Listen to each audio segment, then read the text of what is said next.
সবার আগে ধন্যবাদ জানাই আন্তর্জাতিক অপরাধ ট্রাইব্যুনালের প্রসিকিউটর সহ যেসব বিচারকরা সেখানে আছেন। সেই সাথে সরকারকেও ধন্যবাদ জানাইতে চাই যে সেনাবাহিনীর ১৫ জনকে পিছমরা দিয়ে তারপরে এই ইয়াতে নিয়ে যাওয়ার জন্য আজকে ট্রাইব্যুনালে হাজির করানোর জন্য। আপনারা জানেন যে তাদেরকে ট্রাইব্যুনালে শুনানির পর আম গারদে পাঠানো হয়েছিল। সেখান থেকে তাদের আ আ বিশেষ জেল যেটা ওয়াকারের পালিত স্বরাষ্ট্র উপদেষ্টা জাহাঙ্গীর, সে হঠাৎ করে খুব তাড়াহুড়ো করে আপনারা দেখেছেন যে বিশেষ জেল, সাব জেল সেটা গঠন করেছে। সেই সাথে আমরা এই অনুষ্ঠানে আসার আগে আমাদের ব্যারিস্টার ফখরুল ভাই বলছিলেন যে নতুন একটি গাড়ি দেখেছেন আজকে। যে গাড়িতে করে তাদেরকে আনা হয়েছে। তো শীতাতপ নিয়ন্ত্রিত এই গাড়িতে করে আনা হলো। আমরা আজকে প্রাপ্তি যেমন আছে, এই প্রাপ্তির পাশাপাশি ওয়াকারের শয়তানি যে এখনো বন্ধ হয় নাই সেই বিষয়গুলো নিয়েও কথা বলবো। আ আমরা ব্রিগেডিয়ার হাসান নাসির আপনাকে দিয়ে শুরু করি। কেমন দেখলেন আপনাদের সেনাবাহিনীর ১৫ জনকে, এটা বাংলাদেশের ইতিহাসে ১ম এই ধরনের ঘটনা ঘটলো। প্রত্যাশা, প্রাপ্তি, ভালো লাগা, আরো চাওয়া কি বাকি আছে?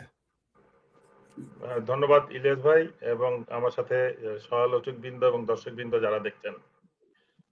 এটা নিঃসন্দেহে বাংলাদেশের ইতিহাসে একটা বিরল ঘটনা, দুঃখজনক, লজ্জাজনক ঘটনা এবং আমাদের সশস্ত্র বাহিনীর জন্য দায় মুক্তি বা কলঙ্ক মুক্তির একটা প্রচেষ্টার দিন হিসেবে আমরা মনে করছি। যে ঘটনাটা ঘটেছে এটা নিয়ে অনেক ধরনের অপপ্রচারের অবসান ঘটেছে আজকে। যে সেনা সদস্যদেরকে বিচার সামরিক বাহিনীর কোর্টে কেন হবে না, কেন এটা আইসিটিতে আসবে, এই নিয়ে তর্ক বিতর্ক এবং তাদেরকে সেনা হেফাজতে রেখে বিচার করা হবে, বিভিন্ন রকম তর্ক বিতর্কর পরে যেটা হলো, আমি মনে করি এটা একটা বিশেষ ব্যবস্থায় সিদ্ধান্তটা হয়েছে যেটা ক্ষণস্থায়ী হওয়া উচিত, যেটা স্থায়ী হওয়া উচিত না। এরা যদি কোনো রাষ্ট্রীয় কাজে অপরাধী হতো, যে দায়িত্ব পালনে, রাষ্ট্রীয় দায়িত্ব পালনে এই ধরনের কোনো, যেরকম আমি উদাহরণ হিসেবে বলতে পারি এনএসআই অতীতে এনএসআই ডিজি, ডিজিএফআই ডাইরেক্টর, তাদেরকে রাষ্ট্রীয় দায়িত্ব পালনের বিভিন্ন ঘটনায় অপরাধী করে বিচার করা হয়, তাদেরকে নর্মালি কয়েদি হিসেবে ট্রিট করে জেলে আদালতে আনা নেওয়া করা হয় এবং জেলখানাতেও স্বাভাবিকভাবে তাদেরকে রাখা হয় কোন রকম ক্লাস ছাড়া। এই পরিপ্রেক্ষিতে যে অপরাধে এই 15 জন অফিসারকে দায়ী করা হয়েছে, মানবতার বিরুদ্ধে অপরাধ, সুতরাং এবং এটা সামরিক আইনের কোনো ধারায় বিচারের কোনো সুযোগ নাই। এই অপরাধটা তারা করেছে র্যাবে এবং ডিজিএফআই বা এনএসআই বা সেনাবাহিনীর বাইরে দায়িত্ব পালনকালে, এবং মানবতার বিরুদ্ধে অপরাধ, এবং এটার মামলা ফাইল হয়েছে ইন্টারন্যাশনাল ক্রাইমস ট্রাইব্যুনাল কোর্ট, যেটা অবশ্যই বাংলাদেশের যে কোনো জেলা পরবর্তী মানে কোর্ট বা সশস্ত্র বাহিনীর কোর্টের উপরে অবস্থান করে। সেই আদালতের দায়েরকৃত ওয়ারেন্টের আসামিদেরকে হাজির করতে সেনা কর্তৃপক্ষ আমি মনে করি একেবারে শেষ দিনে শেষ সময়ে এনে হাজির করেছে, যেটা উচিত ছিল না। সে আন্তর্জাতিক ক্রাইমস ট্রাইব্যুনাল অ্যাক্টের যে পরিবর্তন নিয়েও যে প্রশ্ন করা হচ্ছে সেটাও আমি অবান্তর মনে করছি। অতীতেও এই আইনের বিভিন্ন ব্যত্যয় ঘটনা হয়েছে, বিভিন্ন সময় পরিবর্তন করা হয়েছে। আইসিটির অ্যাক্টে যেটা হয়েছে, যেটা বলা যায় বিচারের নামে অবিচার, সে ধরনের কিছু হবে না বলেই এই আইনকে মানে সঠিকভাবে আন্তর্জাতিক মান যাতে হয় সেই জন্য একজন ইন্টারন্যাশনাল কনসালটেন্ট লয়ারকে রীতিমতন আইসিটিতে রেখে তার অ্যাডভাইসে কাজটা করা হচ্ছে, যেটা আইসিটির আইনটাকে যেন সুষ্ঠুভাবে প্রয়োগ হয়। সেই পরিপ্রেক্ষিতে দায়েরকৃত ওয়ারেন্ট আমি মনে করি এটা সঠিক হয়েছে এবং তাদেরকে অন্যান্য যে কোনো ক্রিমিনালের মতন হাজির করলে সেটা স্বাভাবিক ছিল। এসি বাসে যেটা অলরেডি আলাপ হয়েছে, এটা স্বাভাবিক কোনো বিষয় নয়।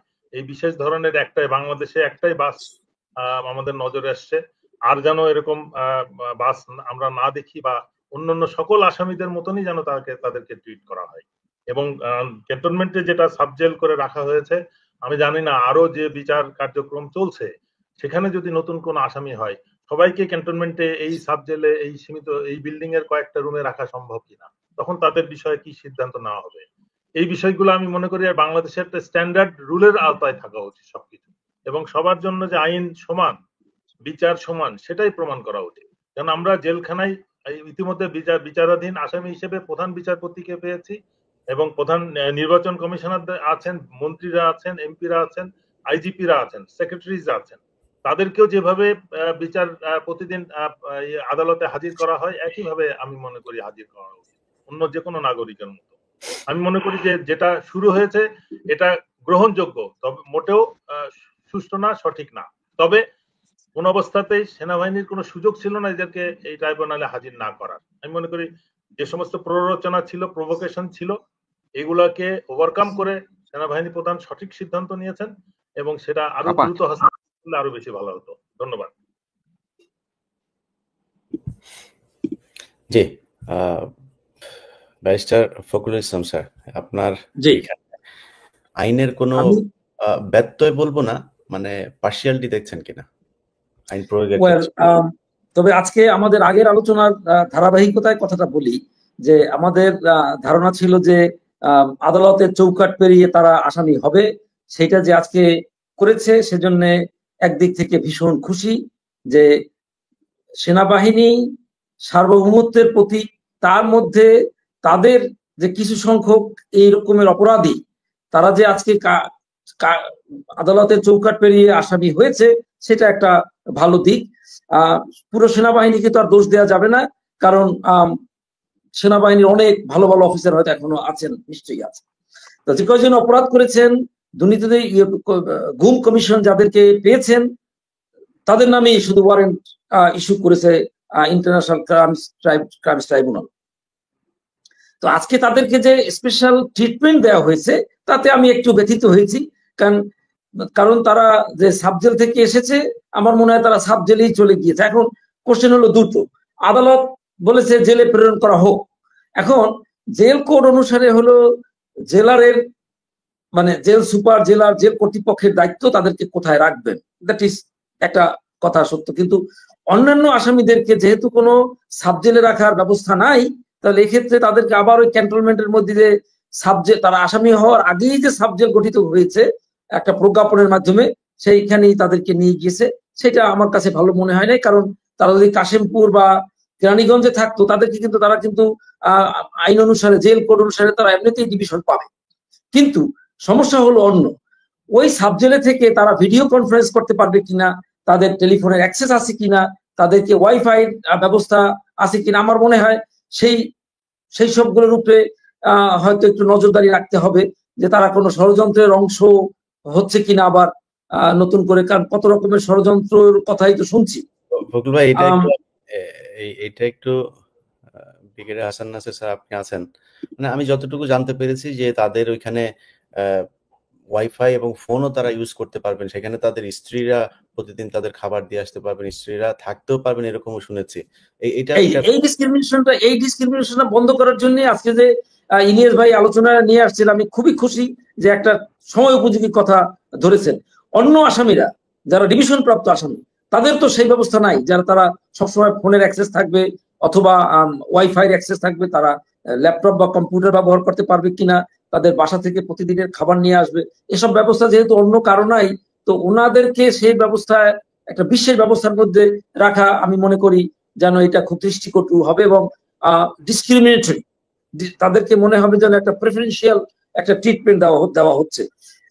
আর ইন্টারন্যাশনাল ক্রাইমস ট্রাইব্যুনালস এর আপনার আগের সেই নুরেমবার্গ মিলিটারি ট্রায়াল থেকে আপনি দেখেন যে অন্য আসামিদেরকে যেরকমের রাখা হতো সেই রকমেরই রাখা হয়েছে। এইখানে বরং তাদেরকে নর্মাল জেলখানায় ওই সাবজেল না বানিয়ে নর্মাল জেলখানায় পাঠিয়ে দেয়, আমি মনে করি যে সরকারের সেটা উচিত ছিল। যদিও এটা জেল কর্তৃপক্ষের একটা বিষয় থেকে যায়, থাকলেও এই ডিসক্রিমিনেশনটা একেবারে খুব মানে দিনের আলোর মতো পরিষ্কার, সেটি সঠিক নয় বলে আমি মনে করি আইনগতভাবে। জি, আমাদের হাসিনুর ভাই বোধহয় আজকে কিছুটা সমস্যা হচ্ছে, আমরা হাসিনুর ভাইয়ের অপেক্ষায় আছি। তার আগে কিছু কথা আপনাদের জানিয়ে রাখি যে আজকে গাজীপুরে একটা ঘটনা ঘটেছে। ইসকন রিসেন্টলি বেশ কয়েকটা গুপ্ত হত্যা ঘটিয়েছে, তারা খুব গোপনীয়ভাবে তাদের কার্যক্রম পুরোদমে তারা চালিয়ে যাচ্ছে। এই পর্যন্ত এই গত 2-3 দিনের ভিতরে 2 জনকে তারা গুম করেছে। তাদের আজকে একজনকে সে বাসা থেকে বের হয়েছে, তারপর থেকে তার ফোন বন্ধ, তাকে খুঁজে পাওয়া যাচ্ছে না। সে ১ দিন আগে বা ২ দিন আগে একটা মাদ্রাসায় গিয়ে সেখানে ইসকনের বিরুদ্ধে কথা বলেছিল। আজকে একজন ইসকনের বিরুদ্ধে এক জায়গায় কথা বলেছে, সেইখানে সেই প্রতিষ্ঠানে গিয়ে জিজ্ঞেস করা হয়েছে উনি কোথায় থাকেন, উনি কে, এইভাবে তার বিচার মানে খোঁজ জানতে চাওয়া হয়েছে। তো সরকারকে বলবো, ইসকন আমরা সেই ২০১৮-১৯ সালে এই বিষয়গুলো বলেছিলাম, কিন্তু সরকার কিংবা বাংলাদেশের মানুষও বোধহয় এটা নিয়ে খুব বেশি সিরিয়াস না। আমাকে যদি কেউ জিজ্ঞেস করে যে ভাই আপনি দেশে গেলে আপনার জন্য কি থ্রেট মনে করেন কিনা, আমি বলেছি যে আমি দেশে গেলে আমার জন্য একমাত্র সবার আগে যদি থ্রেট কাউকে মনে করি সেটা হচ্ছে ইসকন। এদের কতটুকু ক্ষমতা, কতটুকু এদের প্রভাব দেশের ভেতরে, এটা হয়তো আমরা খালি চোখে দেখা অসম্ভব। আমরা যাদেরকে গুমের কথা বলি, এরকম এই গুমের সাথে অনেক আলেমের গুমের সাথে ইসকন জড়িত, সেটা হয়তো আমরা জানিও না। তো এই বিষয়টা সরকারকে এবং গাজীপুর পুলিশ, তারা ২ দিন আগে একটা তাদের ফেসবুক পেজে এবং তারা বোধহয় একটা বিজ্ঞপ্তিও দিয়েছেন যে ২ দিন আগে যে মেয়েটা ধর্ষিত হয়, বাচ্চা একটা মেয়ে, মাদ্রাসার স্টুডেন্ট, মাদ্রাসার ছাত্রী, তাকে নিয়ে এক হিন্দু তাকে ধর্ষণ করেছে। ৩ দিন ধরে তাকে আটকে রেখে তারপর ধর্ষণ করা হয়েছে। সেই মেয়েটাকে ধরার পরে এলাকার মানুষজন যখন কিনা এটা নিয়ে প্রতিবাদ করলো, তখন পুলিশের পক্ষ থেকে বিবৃতি দেওয়া হলো যে এটা কোনো সাম্প্রদায়িক বিষয় না। এটা সাম্প্রদায়িক কি না বা কি, এটা আপনি এখনো তদন্ত করতে পারেন নাই। তো আপনার এত আগ বাড়ায় তারপরে গাজীপুর পুলিশকে কেন বিবৃতি দিতে হইলো? এটা সাম্প্রদায়িক, এবং হিন্দুরা এটা খুব সুকৌশলে, খুব কি বলবো, পরিকল্পিতভাবে মুসলমান মেয়েদেরকে তারা তাদের নাম গোপন রেখে তারপরে তাদের সাথে সম্পর্ক করছে, শারীরিক সম্পর্ক করছে, তাদের সাথে তাদের গর্ভে বাচ্চা দিচ্ছে, তারপর তারা পালিয়ে যাচ্ছে।